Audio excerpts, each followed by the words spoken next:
वनिकम वंदनम स्वागतम नमस्ते सत श्रीकाल अस्सलाम वालेकुम। हेलो दोस्तों, मैं आपके प्रिय दोस्त प्रियंका सभी का स्वागत करती हूँ टाइम्स ऑफ यूपीएससी के चैनल पे। आज डेट है 26 नवंबर, वेडनेसडे है, वीक का थर्ड डे है। देख लेते हैं आज कौन कौन से आर्टिकल्स हैं। और कल के डिस्कशंस की बात करूँ तो सॉरी गाइस, आई थिंक मुझे लग रहा है कि कल का दिन ही मेरा बहुत बैड था, बहुत ही वर्स्ट। एक्चुअली रिकॉर्डिंग में क्या है कि जो प्लग होता है ना, मतलब माइक लगाते हैं तो वो जो कनेक्टर होता है ना, वो कनेक्ट ही नहीं हुआ था टैब से, है ना। और मैं रिकॉर्डिंग करती चली गई कंटिन्यूसली 30 मिनट्स तक। और ये अपलोड के बाद जब आप लोगों के कमेंट्स आए ना, मैंने क्योंकि चेक नहीं करती, मैं सीधा अपलोड कर देती हूँ। और कल लेट भी हो चुकी थी काफ़ी। तो जब आप लोग के कमेंट्स आए शाम को, मैंने फ़ोन देखा, तब मुझे रियलाइज़ हुआ कि वॉल्यूम का काफ़ी इशू है। बट सॉरी फॉर दैट, मेरा इंटेंशन नहीं था। और पता नहीं कैसे थोड़ी सी वो गड़बड़ हो गई वो चीज़। ठीक है, तो आगे से मैं कोशिश करूँगी कि वॉल्यूम एक बार चेक करके जो है वीडियो रिकॉर्ड हो, ताकि आप लोगों को जो, क्योंकि मैं समझ सकती हूँ बाकायदा लिटरली जो सुनने वाला बंदा पेशेंटली बैठा होगा टाइम निकाल के, और पता चला वॉल्यूम इतना बुरा आ रहा है, तो बहुत फ्रस्ट्रेशन होता है, बहुत ज़्यादा।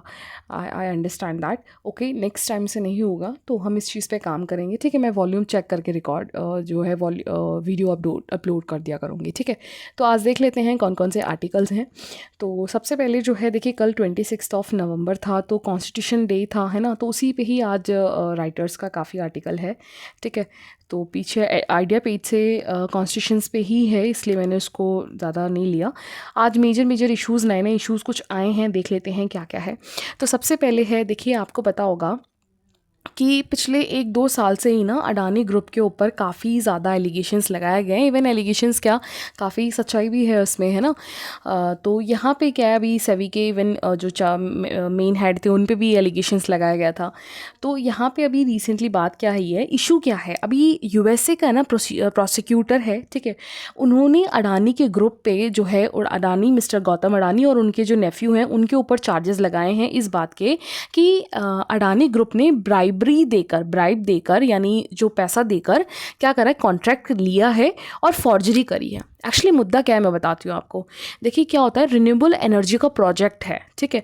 अब रिन्यूएबल एनर्जी का प्रोजेक्ट गवर्नमेंट का प्रोजेक्ट है, तो इसमें क्या होता है कि नीलामी होती है, ऑक्शंस लगता है कि कौन सी कंपनी जो है बहुत बेहतरीन तरीके से प्रोजेक्ट्स को बनाएगी, राइट। तो उसमें क्या होता है कि जब ऑक्शंस होते हैं या फिर जिस भी कंपनी के पास वो कॉन्ट्रैक्ट जाता है, तो वहाँ पे क्या होता है कि फिर वो कंपनी लेती हैं, वो उनके उस पे है, मॉडल्स पे हैं, वो किस तरीके से उसको एग्जीक्यूट करके दिखाएंगी, वो उन्हें सैंपल देना होता है, ठीक है। या फिर डिफरेंट टाइप होते हैं ऑक्शंस के कि कौन लेगा इसको, है ना। तो वो मेथड तो यहाँ नहीं बताया गया, लेकिन मुद्दा क्या है, तो क्या हुआ कि गौतम अदानी को वो प्रोजेक्ट मिला है, ठीक है। लेकिन मिला किस तरीके से है, प्रॉपर तरीके से लीगली जो है उन्होंने प्रोसीजर्स को फॉलो नहीं किया है। उन्होंने गवर्नमेंट के जो एम्प्लॉयर्स होते हैं उन्हें जो है घूस दी है, पैसा दिया है नियरली 250 मिलियन के आसपास, और तब जाके वो प्रोजेक्ट अडानी को मिला है, ठीक है। रिन्यूएबल एनर्जी का इंडिया का ही प्रोजेक्ट है। तो अब बात आ जाती है कि भैया यूएसए को इससे क्या प्रॉब्लम है, अगर इंडिया में अगर अडानी के ग्रुप ने उसको लिया है तो। एक्चुअली क्या किया है, अडानी जी के कंपनी ने, जो ग्रुप ऑफ अडानी है इंडस्ट्रियलिस्ट, अब इन्होंने क्या किया, उस प्रोजेक्ट के बेसिस पे क्या होता है, अब देखिए प्रोजेक्ट मान लीजिए इनका मान लीजिए कोई 15,000 करोड़ के आसपास प्रोजेक्ट है रिन्यूएबल एनर्जी का, ठीक है। अब कंपनी को पैसा चाहिए, अब पैसे के लिए क्या करती है, वो अपने बॉन्ड्स निकालती है, ठीक है। कोई भी कंपनी हो ऐसे ही काम करती है, क्योंकि उसके पास खुद के पास इतना कैपिटल, उतना पैसा नहीं होता है, तो वो पैसे जुटाती है लोगों से, इन्वेस्टर से, ठीक है। तो अब अडानी ग्रुप को जो पैसा चाहिए था, अब इन्होंने क्या किया, यूएसए में, ठीक है, इनकी कंपनी वहाँ रजिस्टर्ड भी है, तो यूएसए में इन्होंने क्या किया, अपने बॉन्ड्स निकाले, और जो इन्वेस्टर्स हैं यूएसए के, उन्हें ये अश्योरिटी दिलाई कि देखो मेरे पास एक रिन्यूएबल एनर्जी का एक प्रोजेक्ट है, गवर्नमेंट प्रोजेक्ट है, बहुत बड़ा प्रोजेक्ट मेरे को मिला है लीगली, ठीक है, पूरे विद प्रोसीजर्स के साथ। तो आप मुझे अपने मतलब बॉन्ड्स रखिए मेरे, और आप मुझे पैसा दीजिए, ठीक है, ताकि मैं उस प्रोजेक्ट में इन्वेस्ट कर सकूँ। तो बहुत ही ह्यूज लेवल पर जो है यूएस के इन्वेस्टर्स ने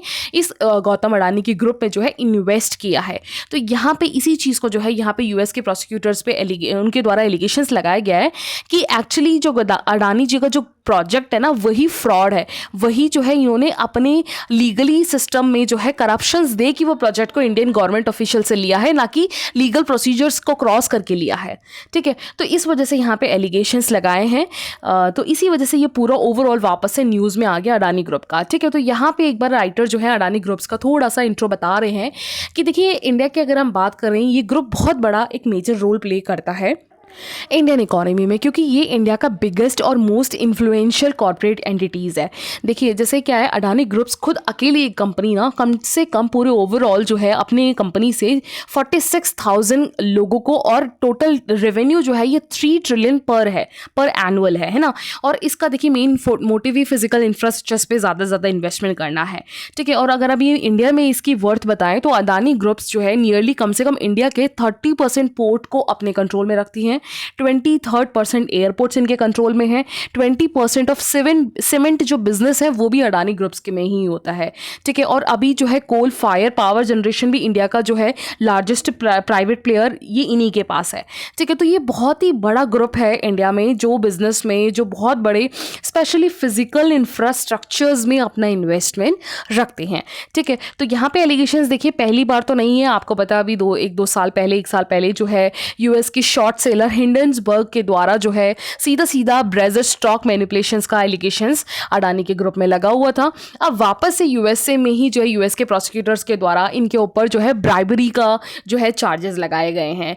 ठीक है, तो यहाँ पे और ऊपर से पता क्या होता है, एक्चुअली प्रॉब्लम ये है ना, एक तो इंटरनेशनल लेवल पे आपकी जो इमेज है वो भी बहुत डाउन होती है, डाउनग्रेड होती है इन्वेस्टर्स के सामने, बिलीव ट्रस्ट खोते हो। ऊपर से जो सेबी है, क्योंकि अब देखिए यूएस अब इन्होंने किसके थ्रू यूएस के इन्वेस्टर्स को लुभाया है, बॉन्ड्स के थ्रू। अब बॉन्ड्स भाई आप इंटरनेशनल मार्केट्स में अगर सेल कर रहे हो तो सेबी के अलाउ के बिना थोड़ी आप कर सकते हो। दैट मीन्स सेबी को तो पता था सारी चीज़ें, है ना। तो यहाँ पे सेबी पे भी क्वेश्चन लग जाता है, फिर इतने बड़े इंस्टीट्यूशंस पे क्वेश्चन मार्क लगता है कि ये अकाउंटेबल नहीं है फिर नेशंस के बहुत major one of the major institutions में।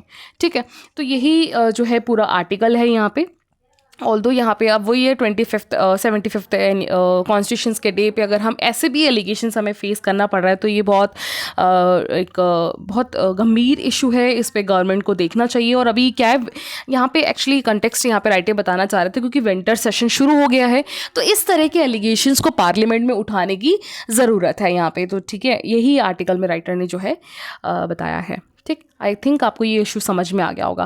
देखिए ये आर्टिकल हम इसलिए नहीं कर रहे हैं क्योंकि यहाँ अभी ट्रंप जो है प्रेसिडेंट बन गए हैं, तो यहाँ पे ओवरऑल अब ये बताया जा रहा है कि ग्लोबल ट्रेड में कितना इम्पैक्ट होगा, क्या होगा, चाइना को कितना होगा, इंडिया को कितना होगा। और आई थिंक अगर आपको याद हो तो जैसे ही 5th 6th को इलेक्शंस कंप्लीट हुए थे उसके बाद से कम 2-3 दिन कंटिन्यूसली यूएस के ऊपर आर्टिकल्स आए थे, हर ट्रेड पे, हर एक चीज़ पे। नहीं तो आप एक बार रिवाइज कर लीजिएगा, वो वीडियो पुरानी है ना। तो इसलिए मैंने कहा इसमें कुछ नया पॉइंट नहीं है तो नहीं करेंगे। नेक्स्ट आर्टिकल यहाँ पे हम जो है राइटर का एक है कैंसर के ऊपर है। एक्चुअली ये राइटर बताना क्या चाह रही हैं, अभी आपको पता होगा नवजोत सिंह जो फॉर्मर क्रिकेटर भी रहे हैं, ठीक है, इन्होंने बताया था कि इनकी जो वाइफ है उनको ब्रेस्ट कैंसर था, ठीक है, और वो क्योर हो गया है।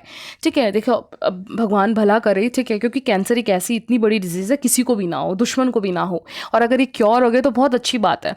लेकिन यहाँ क्वेश्चन पता है क्या है, यहाँ पे राइटर ये बता रही हैं कि कैंसर एक ऐसी डिजीज़ है जो सेल को ह्यूमन की बॉडी के सेल को इतना इम्पैक्ट करती है, कम से कम उसे उस पूरे स्टेज को फॉलो करने में कैंसर के स्टेजेस होते हैं, वही कम से कम 5 से 10 साल लग जाता है। और सबसे बड़ी बात, अभी तक कोई भी डॉक्टर फिजिशियंस ने कभी भी ये नहीं बोला कि कैंसर क्यूरेबल है। ठीक है, इसके स्टेजेस चलते हैं। ठीक है, और ये पूरी डिपेंड करता है कि उस ह्यूमन की जो जेनेटिक्स है वो कैसा है, उनका लाइफस्टाइल कैसा है, और उससे ज़्यादा उनकी जो थेरेपी चल रही है वो किस स्टेज पे है ना, और ऊपर से उनकी जो बॉडी है वो किस तरीके से रिएक्ट करती है, उनका लाइफस्टाइल क्या है, उनका खाना पीना क्या है। बहुत फैक्टर्स मैटर करते हैं किसी भी कैंसर्स का एक अच्छा लेवल पे स्टेज पे पहुंचना, कि इसका इम्पैक्ट नहीं होगा। नो डाउट, देखिए आप में से बहुत लोग पूछेंगे कि मैम कुछ लोग हैं ऐसे बॉलीवुड्स में भी हैं और भी पर्सनालिटीज़ हैं जिन्होंने कैंसर से फ़ाइट किया है। देखिए, फ़ाइट का मतलब ये नहीं है कि फ़ाइट करके उन्होंने पूरी तरीके से कैंसर को क्योर कर दिया और अब उनकी बॉडी जो है कैंसर से मुक्त हो गई है। ऐसा कभी नहीं होता है, ठीक है। ये सेम वैसा ही है जिस तरीके से वायरल जो है आपके बॉडी में है, अभी भी कोविड का जो वायरल है वो वायरस आपके ही बॉडी में है, लेकिन बस वो एक्टिव नहीं है। जैसे ही उसको इन्वायरमेंट मिलेगा वो वापस रिएक्टिव हो जाएगी, ठीक है। तो वैसे ही यहाँ पे कैंसर के सेल्स का भी काम होता है, ठीक है। तो यहाँ पे क्या है, एक्चुअली राइटर ये कंसर्न बता रहे हैं कि क्या होता है कि अब देखिए ये छोटी मोटी पर्सनालिटी तो नहीं है मिस्टर नवजोत सिंह सिद्धू, है ना। अब इन्होंने इतने बड़ा स्टेटमेंट दिया है कि मेरी जो वाइफ है उनका शुगर बंद करके डेयरी के फूड से और नॉर्मल घर के खाने से जो है ये काफ़ी जो है ठीक हुआ है, ठीक है। मतलब इनका जो कैंसर है वो ठीक हुआ है, रिकवर हुआ है। तो ये पता है थोड़ा सा राइटर यहाँ कंसर्न कर रही हैं, क्योंकि देखिए हमारे इंडियन जो सोसाइटी है ना वो साइंटिफिक टेम्परामेंट में अभी बहुत पीछे है। टू बी फ्रैंक, अभी भी हमारे बच्चों के, हमारे आसपास के, अपने घर में भी देखा होगा, किसी को फीवर है तो पता है क्या, डॉक्टर्स को ले जाके दिखाने की बजाय झाड़ फूक, है ना, और बाबा के पास लेके जाने में लोग ज़्यादा बिलीव करते हैं, क्योंकि उनकी गार्डनिंग इस तरीके से करी है, उन्हें ब्रशिंग इस तरीके से करा है कि झाड़ फूक चीज़ें ज़्यादा है, पॉजिटिव है। और देखिए आप में से बहुत लोग ऑफेंड होंगे कि मैम ये चीज़ें होती भी हैं ऐसी, क्योंकि आप कर रहे हो गाइस, आप बिलीव कर रहे हो कि झाड़ फूक करने से, बाबा के पास लेके जाने से वो चीज़ ठीक हो जाएगी, तो आपका बिलीव है। लेकिन एक्चुअल में बॉडी सेल से बनी हुई है ना, उसके खुद के अपने एक सिस्टम है, वो अपने तरीके से काम करेगी। तो उसको एड्रेस करना, उसका डिजीज़ क्या, उसका इशू क्या है, सेल्स में क्या डैमेज हुआ है, कौन सा टिश्यू डैमेज हुआ है, क्या चीज़ बाहर का एक्सटर्नल फैक्टर ने वहाँ पे जो है अपना गेम चेंज किया है, हमारी एंटीबायोटिक्स ने कहाँ फेलियर हुई हैं, white blood cells, red blood cells, इन्होंने कहाँ अपना काम नहीं किया, ठीक है। तो ये चीज़ें मैटर करती हैं। तो राइटर यहाँ पे थोड़ा सा कंसर्न दिखा रही हैं, जब इतने बड़े पर्सनालिटी के द्वारा ऐसा स्टेटमेंट दिया जाता है ना, तो हमारे इंडियन सोसाइटी जो ऑलरेडी साइंटिफिक टेम्परामेंट में बहुत होप नहीं रखती है या अपने लाइफ स्टाइल में प्रैक्टिसेस नहीं करती हैं, वो चीज़ और डाउनग्रेड होता है, ठीक है। तो यहाँ पे जैसे राइटर बता रहे हैं कि लेकिन अभी अगर हम बात करें तो हमारे इंडिया में ना, अब आप सोचोगे कि पता है पूरे ग्लोबल में ना सबसे ज़्यादा कैंसर पेशेंट्स ना यूएसए में है, ठीक है। उसके बाद अब अगर आप इंडिया की बात करोगे तो इंडिया में ऐसा इतना नहीं है, जैसे यहाँ पे एक डेटा दे रखा होगा, ठीक है। जैसे कि अगर आप यूएसए में देखोगे तो नियरली 90% सर्वाइवल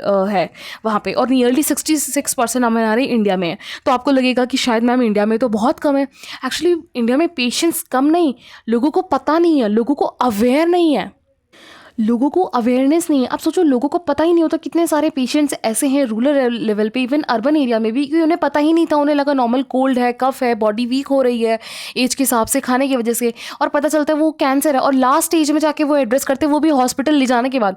कितनी ह्यूज फैमिलीज ऐसी हैं जो उन्हें पता ही नहीं होता उनकी डेथ भी हो गई, कि उनके फैमिली में से किसी एक मेम्बर को कैंसर भी था।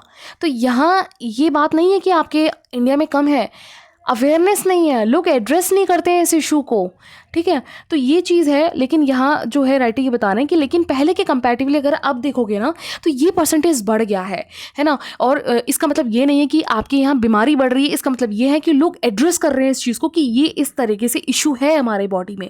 ये किसी भी एज के, किसी भी स्टेज के लोगों को किसी भी तरह की उसमें हो सकता है, ठीक है। अब तो जो यहाँ पे जैसे बताया कि चाइल्ड के ब्लड कैंसर भी पहले 10% से 50-90 तक हो गया है, ठीक है। तो ये भी चीज़ें हैं। तो यहाँ पे कुछ फैक्ट बता रखा है कि जैसे 1882 में सबसे पहले विलियम हेल्स्ट थे जिन्होंने फर्स्ट रेडिकल मास्टेक्टोमी किया था, treat for the breast cancer.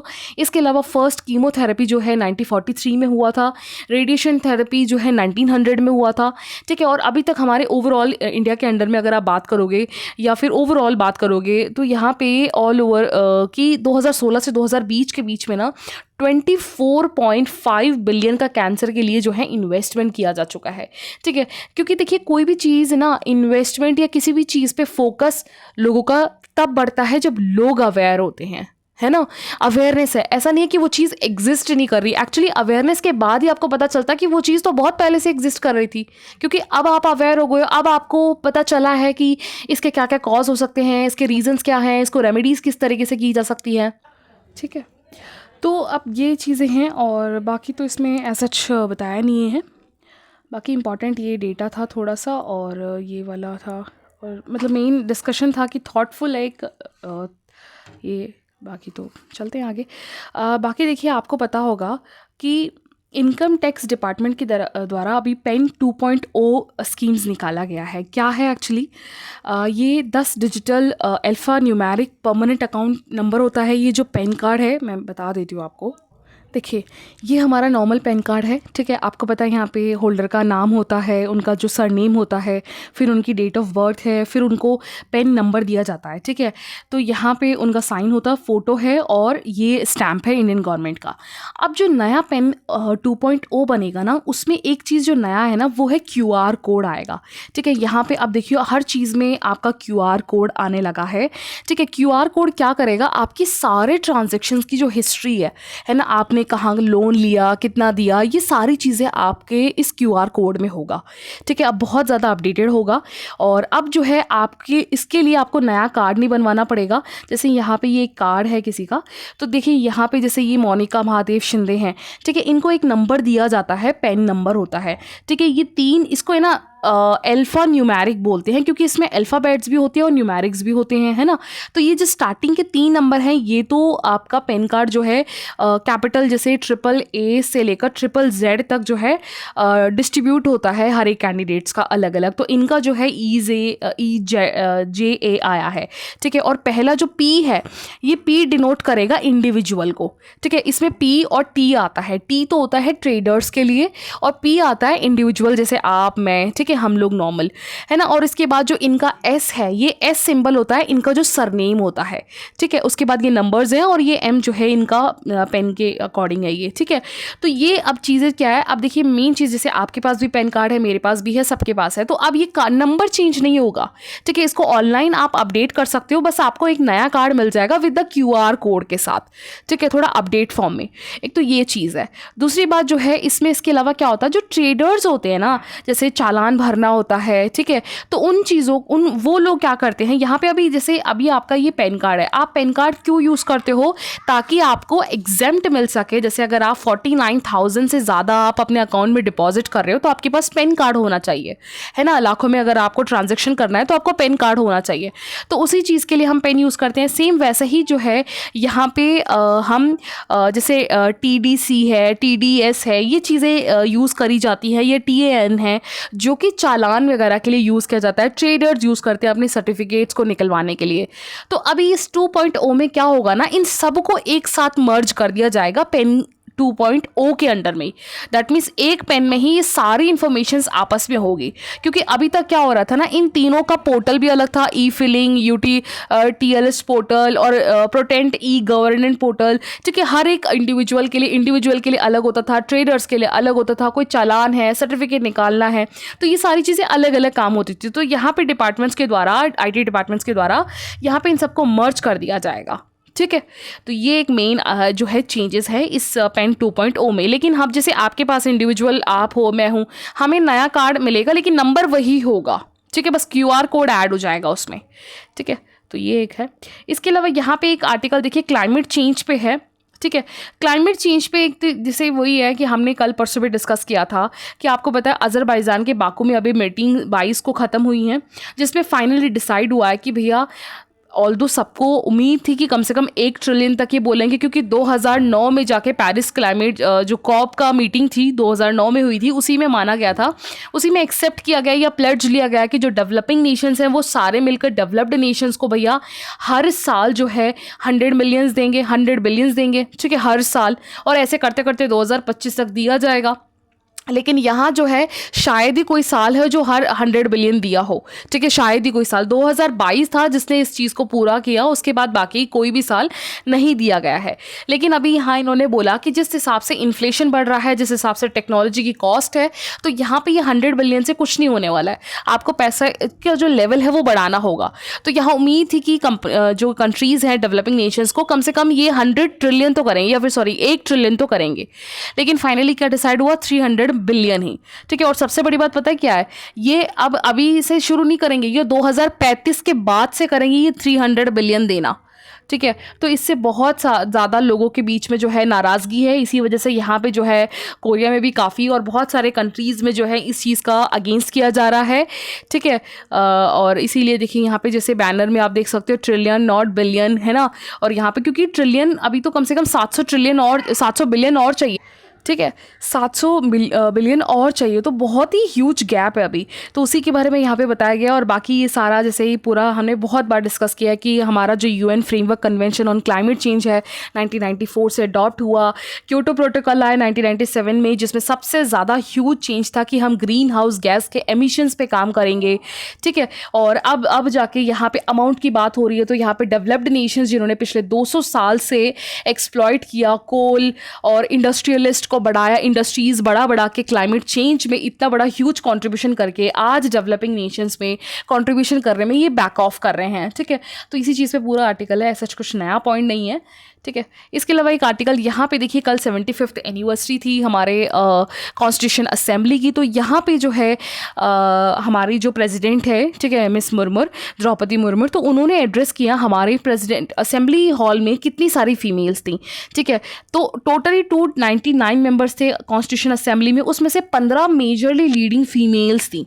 ठीक है, और अब ये आपको पता है ये पूरा 15 का 15 नाम ना नया लक्ष्मीकांत जो पिंक वाली बुक है ना उसमें मिल जाएगा। इससे पहले वाली अगर आपके पास ब्लू है, अगर आपके पास और दूसरा ग्रीन वाला है, तो उसमें नाम नहीं मेंशन है, इस बार अपडेट है। ठीक है, आप प्लीज़ मुझे कमेंट सेक्शन में बता दीजिएगा अगर आपके पास में से किसी के पास पिंक वाली बुक नहीं है, तो मैं कल आर्टिकल्स में प्रिंट फोटो क्लिक करके मैं इसमें ऐड कर दूंगी वो नाम। ठीक है, अभी तक क्वेश्चन आया नहीं है क्योंकि कि कॉन्स्टिट्यूशन असेंबली में फीमेल्स कौन कौन सी थी, प्री में तो नहीं आया, मेंस में ज़रूर पूछा जा चुका है। ठीक है, तो इसलिए आप याद रखिएगा। तो यहाँ पे कुछ मेजर वुमेन्स के बारे में यहाँ पे डिस्कस किया, जैसे कि अम्मू स्वामीनाथ है। ठीक है, देखिए ये केरला पालक्काड से थी। ठीक है, इन्होंने मेनली जो अपोज किया था कि शादी के बाद जो विडोज़ होती हैं उनके बाल मुंडवा दिए जाते थे, ज्वेलरीज वगैरह ऑर्नामेंट्स उतरवा दिए जाते थे। ठीक है, तो उस चीज़ का अगेंस्ट किया इन्होंने, मतलब हर एक का थोड़ा थोड़ा बैकग्राउंड बताया है। और ये 1945 में ये कांग्रेस के टिकट से जीती थी मद्रास से, और इन्होंने जो है हिंदू कोड बिल पे काफ़ी ज़्यादा बात करी। ठीक है, वुमेन्स के ऊपर बात करी, मेल डोमिनेटिंग जो हाउस में किया जाता है उसके ऊपर आवाज़ उठाया। इसके अलावा एनी मैस्करेन जो हैं ये भी त्रिवेंद्रम से हैं। ठीक है, तिरुवनंतपुरम जिसको आज बोलते हैं, क्रिश्चियन फैमिली से थी ये। और ये जो यूनिवर्सल एडल्ट फ्रेंचाइजी है, यानी सभी को जो है इररिस्पेक्टिव ऑफ एनी जो है age, irrespective of any gender, any biasness, जो है सबको एक लेवल पे वोटिंग राइट्स देने का जो है राइट्स पे इन्होंने आवाज़ उठाई। ठीक है, इसके अलावा बेगम क्वाजिद आज़ाद रसूल है, पंजाब से थी ये। ठीक है, और इन्होंने जो है बीइंग अ मुस्लिम होने के बावजूद भी जो है इन्होंने ऑल्दो पाकिस्तान का जो पार्टीशन है इसके ऊपर इन्होंने अगेंस्ट किया।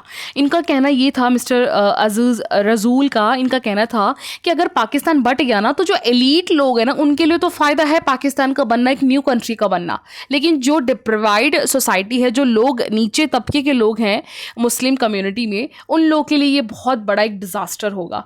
ठीक है, तो और ये पाकिस्तान नहीं गई, इन्होंने डिसाइड किया इंडिया में ही रहने के लिए, और यूपी से राज्यसभा मेंबर भी बनी थी 1952 में।